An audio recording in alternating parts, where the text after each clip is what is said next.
ایک بدنام زمانہ شخص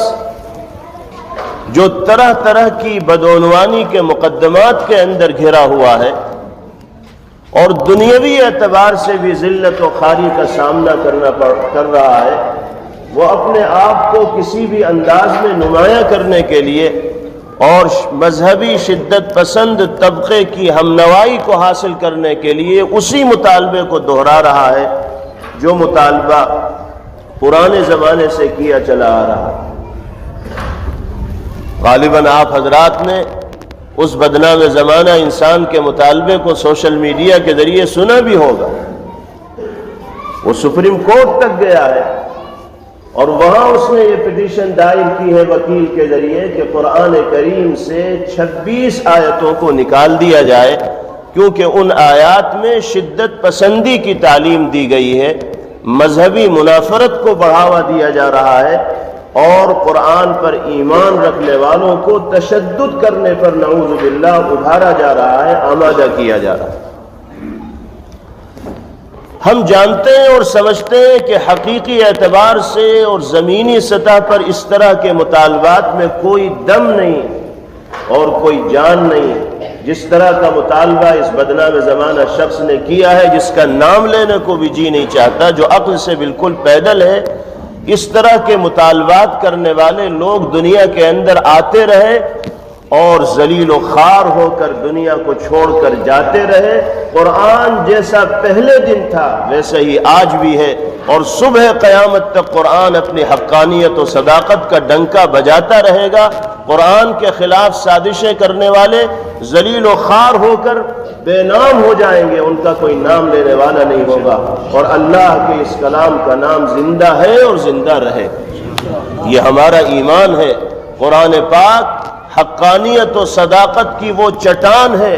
کہ جو اس سے ٹکرایا ہے وہ پاش پاش ہو گیا ہے، نہ قرآن کے بال کو وہ بینکا کر سکا ہے اور نہ قرآن میں کسی طرح کی ترمیم اور تبدیلی کرانے میں وہ کامیاب ہو سکا۔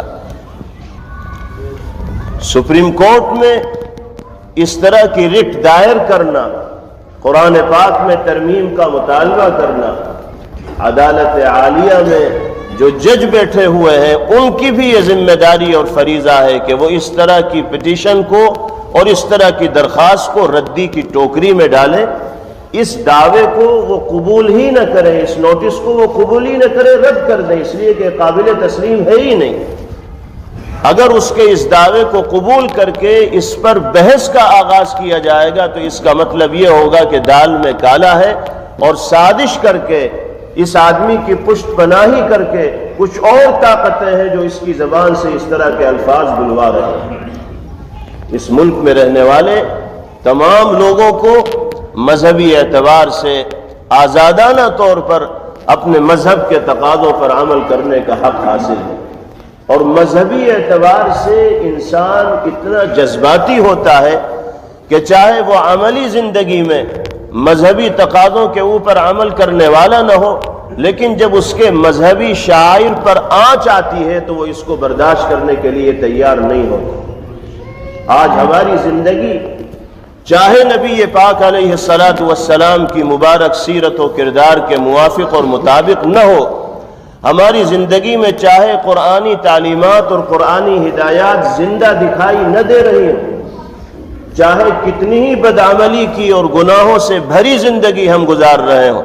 لیکن ہم جیتے جی اس بات کو گوارا اور برداشت نہیں کر سکتے کہ سرکار دو عالم صلی اللہ تعالی علیہ وسلم کی ذات پاک پر چھینٹا کشی کی جائے، یا اللہ کے مقدس قرآن پاک کو نشانہ بنایا جائے، تنقید کا نشانہ بنایا جائے، اس میں ترمیم کا مطالبہ کیا جائے، یا مذہبی اعتبار سے دین کو اور ایمان کو اور اسلام کو نشانہ بنایا جائے۔ اس بات کو نہ مسلمان نے کبھی پہلے برداشت کیا ہے، نہ آج کر سکتے ہیں، نہ آئندہ کر سکتے۔ ہمارا یہ مطالبہ ہے حکومتوں سے اور قانون بنانے والے اداروں سے کہ اس طرح سے مذہبی جذبات کو بھڑکانے کا کام کرنے والے جو فتین لوگ ہیں ان کو قانون کے شکنجے میں کسا جائے، اور ایسی سزا قانونی اعتبار سے ان کو دی جائے کہ آئندہ ان کو اس طرح کی حرکت کرنے کی جرأت و ہمت نہ ہو سکے۔ قانون بنانے والے اداروں کی یہ ذمہ داری ہے، حکومتوں کی یہ ذمہ داری ہے کہ وہ اس طرح کے سرپھرے لوگوں کو قانون کے شکنجے میں کسیں، ان پر ملک میں انارکی اور بدامنی پھیلانے کا مقدمہ ان کے خلاف قائم کریں، جیل کی سلاخوں کے پیچھے ان کو ڈالیں۔ اگر ان کو اسی طرح آزاد چھوڑا جائے گا تو اس کا مطلب یہ ہے کہ ملک کے امن سے کھلواڑ کرنے کی کوشش کی جا رہی ہے۔ یہ تو ایک حقیقت تھی اور سچائی تھی جو آپ کے سامنے بیان کر دی گئی۔ رہی بات ان اعتراضات کی جو قرآنی آیات پر کیے جاتے ہیں، قرآن پاک کی 26 آیات پر شدت پسند مذہبی طبقے کی طرف سے یہ اعتراضات ہوتے ہیں کہ ان میں تشدد کی تعلیم دی گئی، ان میں غیر ایمان والوں کے ساتھ سختی سے نمٹنے کی ترغیب دی گئی۔ اس طرح کی آیات قرآنیہ کو پڑھ کر لوگوں کی زندگی میں رد عمل کرنے کا جذبہ پیدا ہوتا ہے اور تشدد کا ماحول عام ہوتا ہے، اس لیے ان آیات کو قرآن پاک سے جدا کر دیا جائے۔ حقیقت میں قرآنی آیات کو صحیح طور پر نہ سمجھنے والے اس طرح کا مطالبہ کرتے ہیں، ورنہ جو لوگ سیاق و سباق کے ساتھ اور صحیح پس منظر اور پیش منظر کے ساتھ قرآن پاک کی آیات کو سمجھنے کی کوشش کرتے ہیں، ان کے ذہن میں کبھی اس طرح کی باتیں نہیں آتی۔ اور ایک بہت موٹی سی بات ہے، ایک صاف سی بات ہے، قرآنی آیات کی تشریح کا حق ہر کس و ناکس کو نہیں ہے کہ کوئی بھی آدمی آئے اور قرآنی آیات کا ترجمہ پڑھ کے اس کے مفہوم کو اور اس کی تشریح کو بیان کرنے لگے۔ جس طرح قانون کی تشریح کا حق ایک وکیل کو ہوتا ہے، ایک قانون داں کو ہوتا ہے، ہر آدمی قانون کی تشریح کرنے کا حق نہیں رکھتا۔ جس نے قانون کی کتابیں پڑھی ہوں گی، پریکٹس کی ہوگی، اس نے مہارت حاصل کی ہوگی، وہی قانونی عبارات کی تشریح کرنے کا حق رکھتا ہے، اس کے علاوہ کسی اور کی تشریح قابل قبول نہیں ہوگی، عدالت میں نہیں قبول ہوگی کسی کی تشریح۔ بالکل اسی طرح قرآنی آیات کی تشریح کا حق انہی لوگوں کو حاصل ہے جنہوں نے قرآن پاک کو سمجھنے اور سمجھانے میں اپنی زندگی کو وقف کیا ہے، جو قرآنی علوم سے واقف ہیں، جو آیات قرآنیہ کے نزول کے پس منظر کو جانتے ہیں، جن کے سامنے یہ باتیں ہیں کہ کس ماحول میں یہ آیت کریمہ نازل ہوئی اور اس آیت کریمہ کا مصداق کون لوگ ہیں، اور اللہ پاک اس آیت کریمہ کے ذریعے کہنا کیا چاہتے ہیں، پیغام کیا دینا چاہتے ہیں، جن لوگوں کے سامنے یہ ساری تفصیلات ہیں، وہی لوگ قرآن پاک کی تشریح کا صحیح طور پر حق ادا کر سکتے ہیں۔ ایک آدمی قرآنی آیت کو پڑھ لے اور ہندی میں اس کا ترجمہ دیکھ لے اور پھر اس کی بنیاد پر وہ قرآن کے خلاف اعتراضات کرنے لگے تو یہ بے وقوفی کی، کم عقلی کی اور غلط فہمی کی علامت اور نشانی۔ جن لوگوں کی طرف سے آیات قرآنیہ میں ترمیم کا مطالبہ ہوتا ہے وہ قرآن پاک کی الف بے سے بھی واقف نہیں۔ ہندی میں یا کسی دوسری زبان میں آیت قرآنیہ کا ترجمہ ان کے سامنے آتا ہے، بس اسی کی بنیاد پر وہ قرآن کو تنقید کا نشانہ بنا لیتے ہیں۔ ارے سمجھنے کی تو کوشش کرو ان لوگوں سے جو صحیح طور پر سمجھے ہوئے ہیں، کس پس منظر میں اللہ نے اس آیت قرآنیہ کو نازل کیا ہے اور کیا پیغام باری تعالیٰ دینا چاہتے ہیں۔ دیکھیے، دو طرح کے حالات ہوتے ہیں۔ ایک حالات وہ ہوتے ہیں جو جنگ کے حالات کہے جاتے ہیں، جس میں ہر وقت یہ اندیشہ رہتا ہے کہ دشمن حملہ آور ہو اور جان و مال اور عزت و آبرو کو نشانہ بنا کر چلا جائے۔ جنگ کے حالات کے احکامات بالکل الگ ہیں، اور دوسرے حالات امن کے ہوتے ہیں، معاہدے کے ہوتے ہیں۔ لوگ کسی مقام میں رہتے ہیں، ایک دوسرے کے ساتھ معاہدہ کر کے رہتے ہیں کہ اگر تمہاری جان کو نقصان پہنچنے کا اندیشہ ہوگا تو ہم تمہارے محافظ بنیں گے، ہماری جان کو نقصان پہنچنے کا اندیشہ ہوگا تو تم ہمارے محافظ بننا، ہم سب مل جل کر زندگی گزاریں گے، ایک دوسرے کے حقوق کا خیال رکھیں گے۔ یہ ہوتے ہیں معاہدے کے حالات۔ ان حالات کے احکامات بالکل الگ ہیں، اور جنگ کے جو حالات ہوتے ہیں ان کے احکامات بالکل الگ ہیں۔ جنگ کے حالات میں تو ہر وقت یہ اندیشہ رہتا ہے کہ دشمن کی طرف سے حملہ ہو اور وہ ہماری زندگی سے کھیل جائے، وہ اس طاق میں رہتا ہے کہ موقع ملے اور ہم اپنے مد مقابل کو نمٹا دیں۔ تو ایسے حالات میں کیا انسان ہاتھ پر ہاتھ رکھے بیٹھا رہے گا، خاموش تماشائی بنا رہے گا؟ وہ اپنے بچاؤ کے لیے راستے تلاش کرے گا، نہیں کرے گا؟ اپنی عزت و آبرو اور جان کی حفاظت کے لیے منصوبے بنائے گا، نہیں بنائے گا؟ پلاننگ کرے گا، نہیں کرے گا؟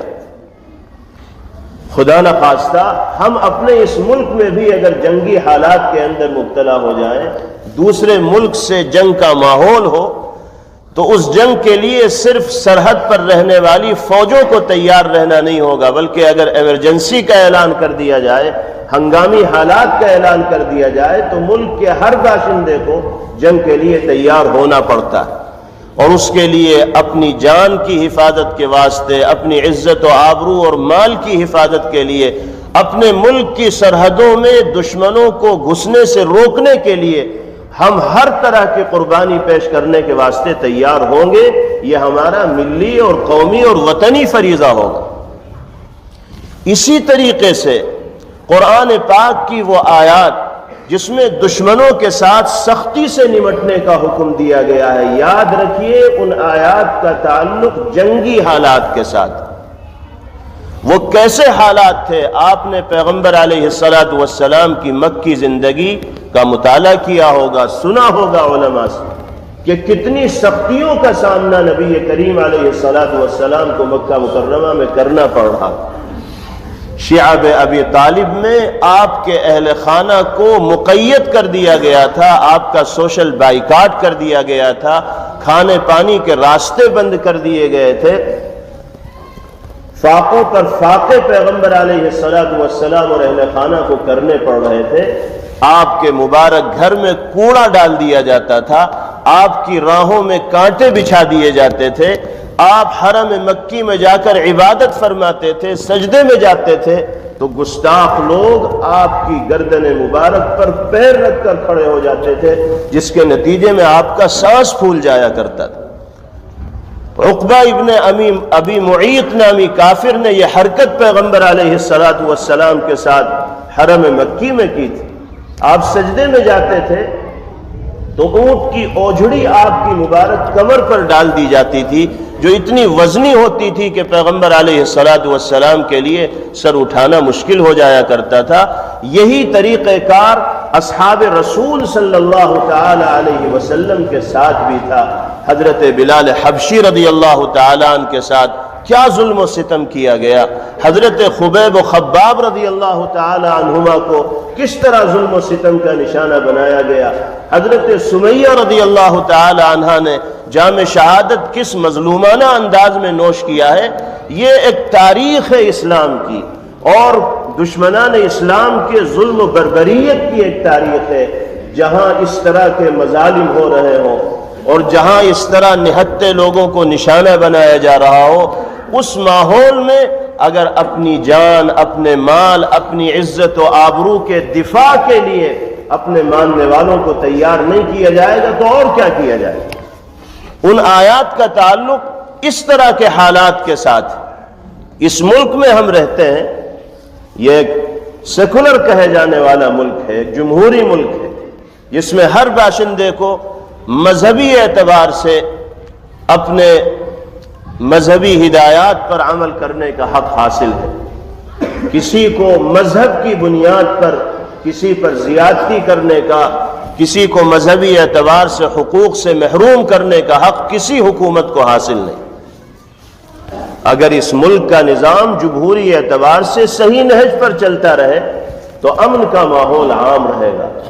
لیکن اگر ملک میں بسنے والے کسی طبقے کو گھیر کر اس کی زندگی کو اجیرن کر دیا جائے گا، اور وہ طبقہ یہ سمجھے گا، اس بستی کے لوگ یہ سمجھیں گے کہ اب دشمنوں نے ہمیں گھیر لیا ہے، کسی بھی وقت یہ حملہ آور ہو جائیں گے، ہمارے گھروں میں آگ لگا دیں گے، ہماری دکانوں کو لوٹ لیں گے، ہماری ماں اور بہنوں کی بے عزتی کریں گے، تو ہمارا مذہب ہی نہیں ملک کا قانون بھی ہمیں اس کی اجازت دیتا ہے کہ ہم اپنی جان کی حفاظت کے لیے جو کچھ ہو سکتا ہے وہ کریں۔ اب ہم ان دشمنوں سے مقابلہ کریں گے، یہ تو خود مریں گے یہ ان کو ماریں گے، اس لیے کہ ہمیں بھی اپنی موت سامنے دکھائی دے رہی ہے، تو اب ہم خاموش تماشائی بن کر نہیں بیٹھے رہیں گے۔ یہ ہنگامی حالات ہوتے ہیں، ان حالات میں یہ نہیں کہا جائے گا کہ بس تم دبک کر بیٹھ جاؤ اور ان کو جو وہ کر رہے ہیں کرتے رہنے دو۔ اب تو جان پر اور مال پر اور عزت و آبرو پر آ پڑی ہے، تو آدمی کو اس کے لیے تیار ہونا پڑے گا۔ اس کی اجازت مذہب ہی نہیں بلکہ اس ملک کا قانون بھی دیتا ہے۔ تو قرآن پاک کی وہ آیات جس میں مد مقابل کے ساتھ سختی کا معاملہ کرنے کی ہدایت دی گئی ہے، اس کا تعلق اسی طرح کے حالات کے ساتھ ہے، اور ان حالات میں عقل بھی یہی کہتی ہے، مذہب بھی یہی کہتا ہے کہ انسان اپنی جان و مال کی حفاظت کے لیے ہر قدم اٹھانے کا اختیار رکھتا ہے۔